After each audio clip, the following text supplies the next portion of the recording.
लेते हैं शपथ ग्रहण के शुभ दिन और शुभ मुहूर्त के बारे में। ज्योतिषाचार्य पंडित शैलेंद्र पांडे जी का क्या कहना है, जरा ये भी जान लेते हैं। 9 जून को रविवार का दिन है और रविवार का दिन राज्य के लिए, ताजपोशी के लिए, शपथ के लिए बहुत अच्छा माना जाता है। तो रविवार के दिन शपथ लिया जाए। 9 का अंक है, मंगल का अंक है और मंगल अपनी ताकत प्रतिष्ठा को बनाए रखता है। तो रविवार को शपथ लेने में या 9 तारीख को शपथ लेने में कोई हर्ज नहीं है। देखिए, अगर हम पूरे दिन भर की चर्चा करें तो सबसे जो उपयुक्त समय दिखता है शपथ ग्रहण का, वो सबसे उपयुक्त समय है 9 तारीख को प्रातः लगभग 10:30 बजे का समय।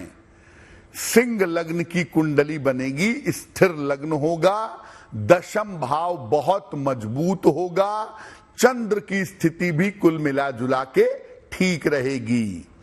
तो 9 जून को सुबह के समय 10:30 के आसपास का समय सबसे ज्यादा उपयुक्त समय है, जब शपथ ग्रहण करना हर लिहाज से बेहतर होगा।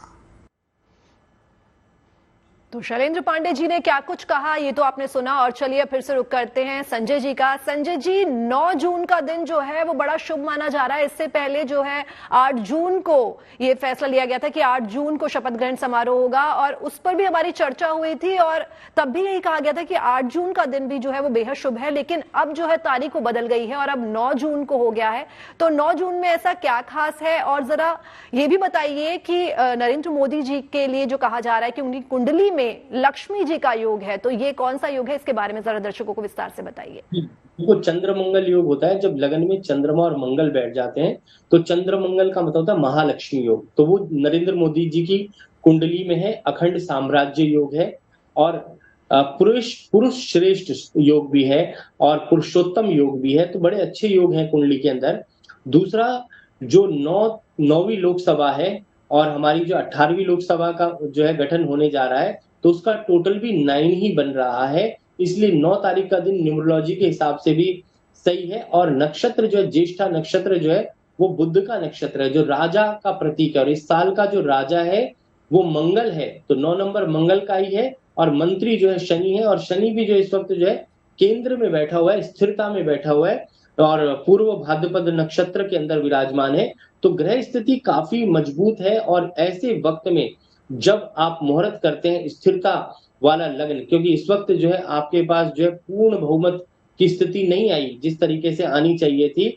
और कई लोग ऐसे भी होंगे जो मार्च में 29 मार्च के आसपास जो है तंग करने की कोशिश भी करेंगे। तो आपको बड़ी स्टेबिलिटी से जो है अपने निर्णय लेने पड़ेंगे। और आज जो सर्वार सिद्धि योग, जो कल का मुहूर्त था उसमें सर्वार सिद्धि योग नहीं था। और आज के दिन जो है सूर्य को राजा माना गया है और सूर्य को शरीर में आत्मा माना गया है और सूर्य के अंदर पराक्रम का होना बहुत जरूरी है। तो मंगल का नंबर है और सूर्य का दिन है और सर्वार सिद्धि योग जो है उस दिन बन रहा है और स्थिर लगन है। और भाग्य में चंद्रमा और गुरु जो है, गुरु केंद्र में है और शनि भी केंद्र में है। राहु पंचम में है। जो मोदी जी का जब बर्थ हुआ था उस वक्त भी जो ग्रहों की स्थिति थी उसमें राहु की स्थिति जो है पंचम भाव में ही उनके विराजमान है। तो वो ही योग के अंदर जो है, क्योंकि राहु भी राजपद देता है जीवन के अंदर। तो ग्रह स्थिति को अगर हम देखें, दिन को देखें, पहर को देखें और समय को देखें, तो मेरे हिसाब से जो आज का दिन रहेगा बहुत बढ़िया रहेगा। और भद्रा के बाद ही, क्योंकि भद्रा भी लगी हुई है, तो भद्रा के बाद ही जो है शपथ समारोह होना चाहिए, जिससे कि स्थिरता रहे, स्टेबिलिटी रहे। क्योंकि हमारे देश को आगे बढ़ने के लिए जो है स्थिरता की आवश्यकता है, स्टेबिलिटी की आवश्यकता है, तभी देश में महानता आएगी और अच्छे कार्य होंगे। और कहते हैं कि शास्त्रों में भी लिखा है, राजा वही है जो प्रजा का ख्याल रखे, प्रजा के लिए सोचे और आत्मबल को बढ़ा करके रखें। क्योंकि आत्मबल अगर आपका बढ़ा रहेगा तो निश्चित है कि आप जो है स्टेबिलिटी से जो है राज्य करेंगे।